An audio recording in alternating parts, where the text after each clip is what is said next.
जिंदगी बे बंदगी शर्मिंदा है, जिंदगी बे बंदगी शर्मिंदा है।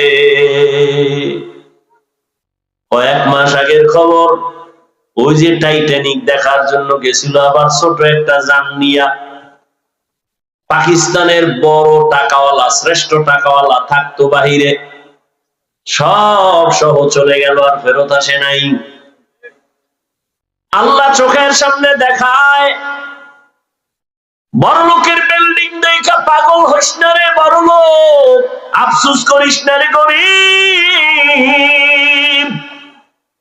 কি লাভ হবে ওই 10 তলা বিল্ডিং এর বাহাদুরি করিয়া যদি বিল্ডিং সারিয়া জঙ্গলে গিয়া ঘুমানো লাগে? সুইস ব্যাংকে টাকার মাস্তানি করে লাভ কি, যদি টাকা 14 গোষ্ঠীর কেউ খাইতেই না পারে? ওই চেয়ারে বৈশা মাস্তানি করে লাভ কি, যদি একবার ফুলের মালা ফাইনালে জুতার মালা? हम सब मुसाफिर दिल ना लगा,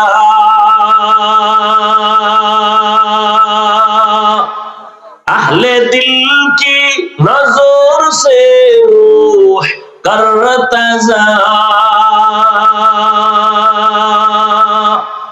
शाह दौलत सब फकीर घर नेक ने है, शाह दौलत सब फकीर घर नेक ने है, जिंदगी में बंदगी तू करना है,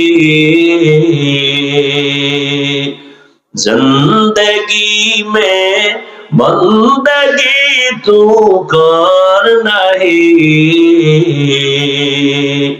जिंदगी में बंदगी शर्मिंदा है, जिंदगी में बंदगी शर्मिंदा है, जिंदगी में बंदगी कुल बंदगी, बंदगी बे जिंदगी शर्मिंदगी। বড় লোকের বাড়ি গাড়িতে এইখানে স্বপ্নের মতো। একজনের স্বপ্ন দেখে বিলকিসের সিংহাসনে বইয়া, পা লড়াইতেছে, সামনে নাস্তা আসতেছে হরেক রকম, স্বর্ণের পিয়ালা, কি বড় দামি নাস্তা আসতেছে, টেবিলে সাজানো, সিংহাসন জমিন থেকে অনেক উপরে, হাওয়ায় উড়ে তার সিংহাসন, এত সুন্দর সাজানো সিংহাসন, ডানে বামে ভক্ত জিন ফেরেশতা সব তার অনুগত। এত মজার সিংহাসন দেখা নাস্তা রেডি, কত রং বেরঙের কলিজা, কত সুন্দর পায়া, পাখি বুনা, জীবনে আর 14 গোষ্ঠী কেউ দেখে নাই পরিমাণ নাস্তা। খাবে খাবে খাবে খাবে, ঠিক এমন টাইমে সজাগ হয়ে দেখে সেরা খাতা নিয়ে হইয়া রইছে বালিশের ভিতরে। কই গেল বিলকিসের সিংহাসন, স্বর্ণের প্লেটের নাস্তা গেল কই, দেখে সেরা খাতা। আল্লাহ বলে, দুনিয়াটা এমন স্বপ্নের মতো দেখতেছো, আমার বাড়ি, আমার গাড়ি, আমার টাকা, আমার পয়সা, আমার আমার আমার। চক্ষু দুইটা বন্ধ হয়ে গেলি তোর আপনজনেরা বলবে তাড়াতাড়ি ঘর থেকে নামা, বেলেট দিয়ে গায়ের গেঞ্জিটা কেটে ফেল, বাঁশ বাগানে কবর খনন কর, ঘরের পাশে দিস না, আমাদের ভয় লাগে, দূরে ফালা। আল্লাহর নবী বলেন, রে দুনিয়ার উম্মত, আমি যদি দোয়া করতাম উহুদ পাহাড় স্বর্ণ বানাও, আমার দোয়া আল্লাহ উহুদ পাহাড় স্বর্ণ বানায় দিতেন, কিন্তু আমি একবারও বলি নাই, বরং আমি উল্টা দোয়া করছি, হে মালিক আমারে গরিবী হালাতে বাঁচাইয়া রাখিও, গরিবী হালাতে মরণ দিও, গরিবদের সাথে হাসরের ময়দানে উঠাইও।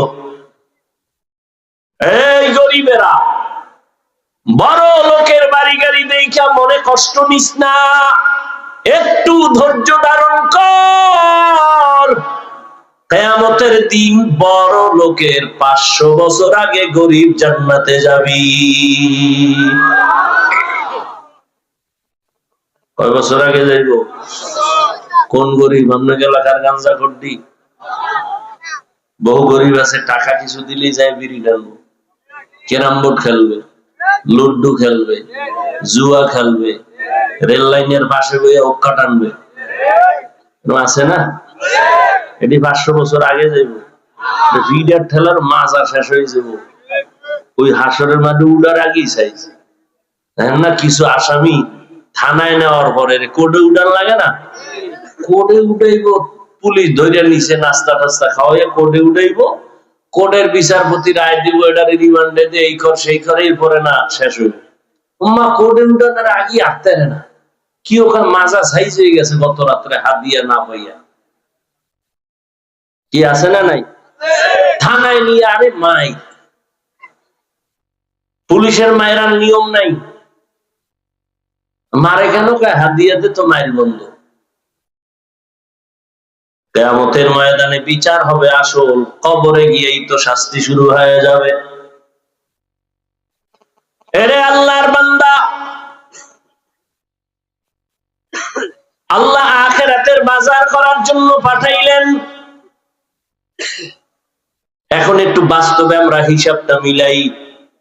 আপনারা যারা আখিরাত বাদ দিয়া দুনিয়া দুনিয়া জিকির করেন, নামাজ নাই, রোজা নাই, টাকা নাই, পয়সার পিছনে ঘুরতে ঘুরতে, হালাল হারামের ভেদাভেদ নাই, ঘুমাইয়াও দুনিয়া, ক্ষমতা ক্ষমতা, চেয়ার চেয়ার, বাড়ি গাড়ি। আর আমরা যারা দুনিয়া পেছনে ফালাইয়া, আজান হইছে চল নামাজে, ফজরের আজান হয়ে গেল নামাজে চলো, মাথায় টুপি দিলাম, দাড়ি লম্বা করলাম, হালাল ভাবে চলার চেষ্টা করি, পর্দা রক্ষা করে চলার চেষ্টা করি। বাস্তবে একটু হিসাব মিলাও। ও আল্লাহর বান্দারা, তোমরা যারা নামাজ পড়ো না, রোজা রাখো না, নবীর তরিকায় চলো না, তোমরা কত উপরে আছো, আর আমরা